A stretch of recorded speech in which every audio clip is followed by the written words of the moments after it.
This next song is Surfacing. It's off our self-titled debut album.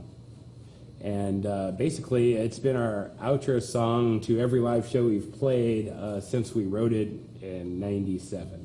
It's a pretty simple song, man. It's basically the same riff, like played 1,000 times, or variations of that riff, plus a couple middle riffs, and that's it. So basically, I'll just kind of break them down, the sections for you. The first part, when the bass first comes in, is during the intro where Mick's doing that weird like guitar kind of tappy, noisy thing.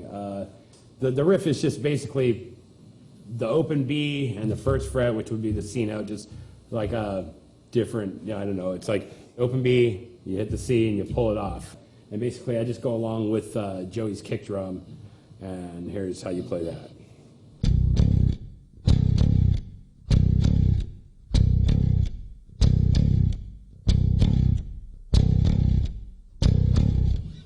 That's the intro, basically. This next part is actually the first riff, and it's a pretty simple riff. It's just basically the first, the open B and the first fret, the C note, and just got a little pull off in there. You pull off the C note. So here's how you play that first riff.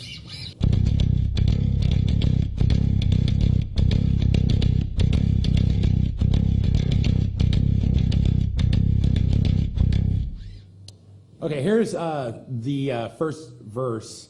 It's a variance off the main riff of the whole song. Here's how you play it.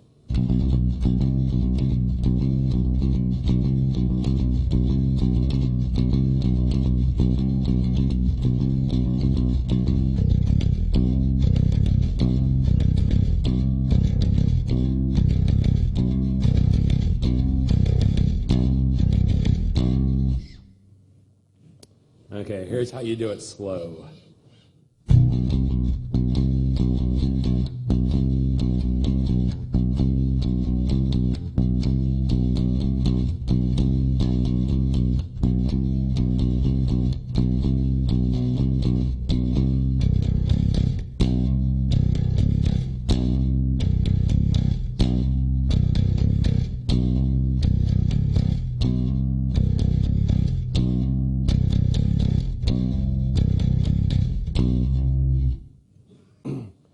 Okay, and then the next part is actually just the same as the beginning riff, and here's how you play it.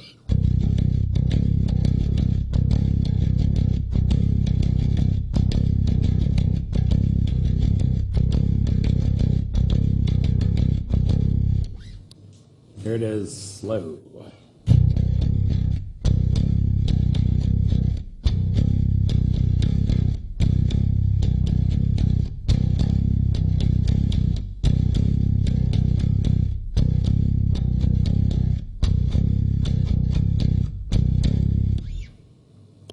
Okay, the second verse is the same as the first one, and then it goes into the next riff, which is the same as the riff after the first verse. So it's basically all the same up to there. Okay, this next part is the middle riff. It's a little bit like quicker. It's kind of a fast riff to play. It actually was a riff that was in my old band, Body Pit. It was a death metal riff. It was played a lot slower in that band with like fast double bass, but we actually sped the riff up. I'll play it through all the way, and then I'll break it down into two sections for you, and I'll play it slow, and then back up to speed. So here's how you play the riff.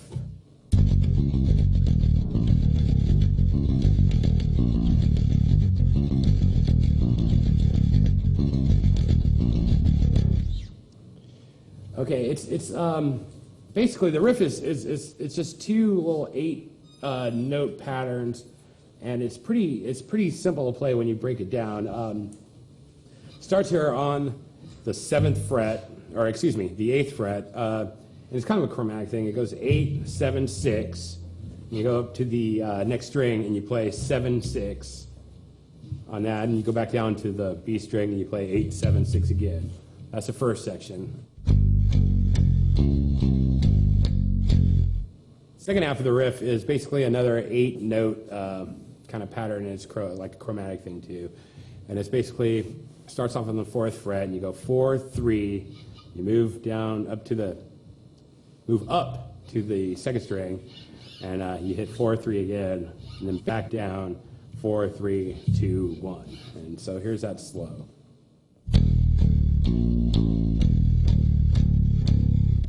Okay, so here's the whole riff put together, slow, and I'll play it up to speed for you again.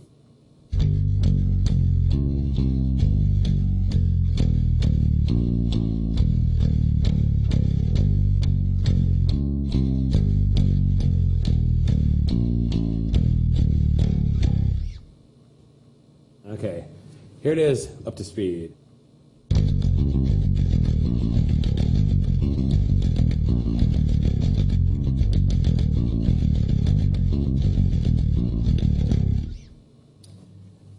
Okay, the next riff in that section is another riff from my old death metal band, but it's basically, we kind of changed it up. We opened it up.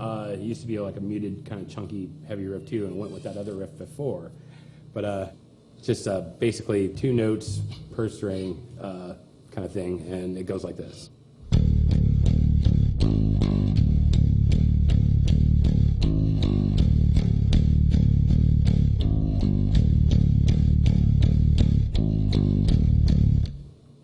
Okay, and then the next half of that, you do the same thing, except for you do the first 2 notes, the 3rd and 2nd fret.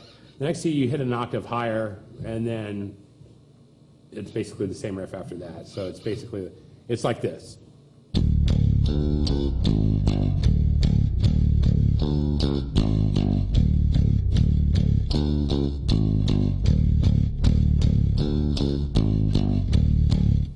Next part of the section is another old riff. It's a 2-note per string pattern. The second set of notes are an octave higher. So I'll play both sections together.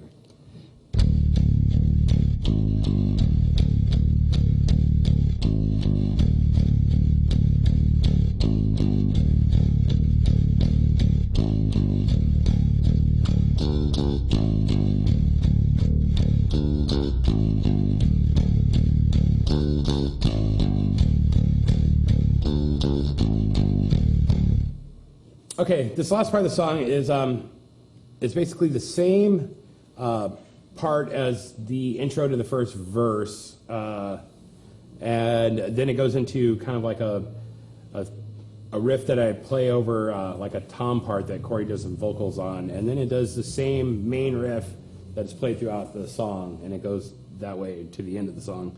So here's all those parts.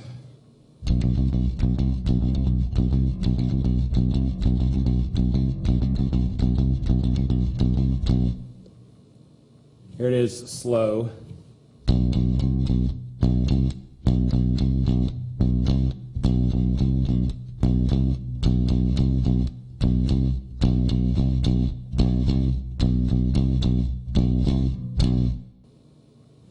Okay, here it is, fast again.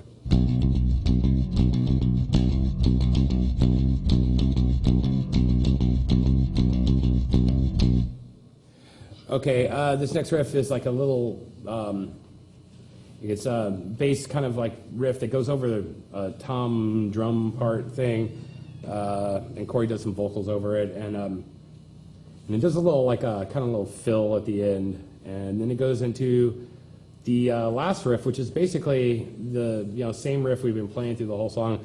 I mean, all the riffs are kind of variations off of these 2 notes, just the B and the C. So, we're played an octave higher, but somewhere in there, it's all pretty much the same there. So.